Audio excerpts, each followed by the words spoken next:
Halo kawan.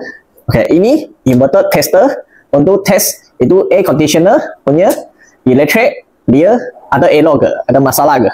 Okey, sebelum ni video saya ada buat satu ajaran untuk macam mana guna ini data port, macam mana testing dia punya signal wayar ada masalah ke.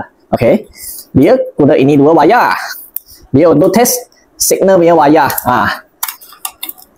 Tapi sekarang saya video ini untuk sharing satu knowledge macam mana guna ini inverter output. Okey, ini inverter output untuk checking ini aircon punya condenser motor dia ada masalah ke. Dia PC board dia keluar punya elektrik dia support bagi itu condenser motor. Ini elektrik ada masalah ke. Jadi ini boleh bantu kamu untuk buat satu testing. Jadi ini inverter tester. Saya satu kena sambung kuning. Dengan itu user menu pun ada tulis lah. 2 sambung biru, 3 sambung merah macam ni. Dan ini 3 saya kena check itu PC board punya wayar.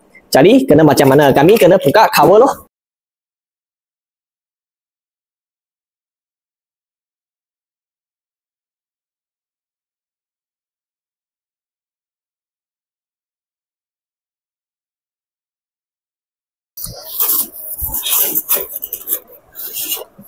Sekarang saya buka sini sebab saya nak ambil ini 3 wayar bagi kompresor motor punya.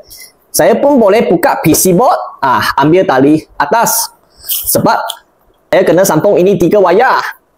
Tetapi saya rasa kalau atas punya PC board nak buka kena ambil banyak masa. Jadi saya buka sini bawah.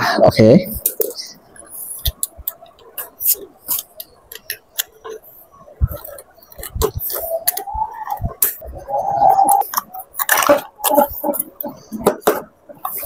Jadi, you tengok ada kuning, ada biru, ada merah. Kami ambil keluar dulu. You tengok ini 3 wayar. Okey, dia PC board punya elektrik.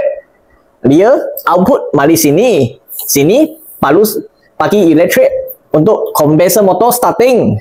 Jadi ini 3 wayar. Kami boleh sambung dengan ini inverter tester. Macam mana sambung? Sangat senang lah. Warna ikut warna. You tengok ini yellow color, you sambung dengan yellow color sahaja. Ini biru, sambung dengan biru. Okey, tetapi dia macam ni. Dia susah masuk nanti dulu. Saya sambung dengan merah. Okey. Biru dia susah sambung. Kena macam mana?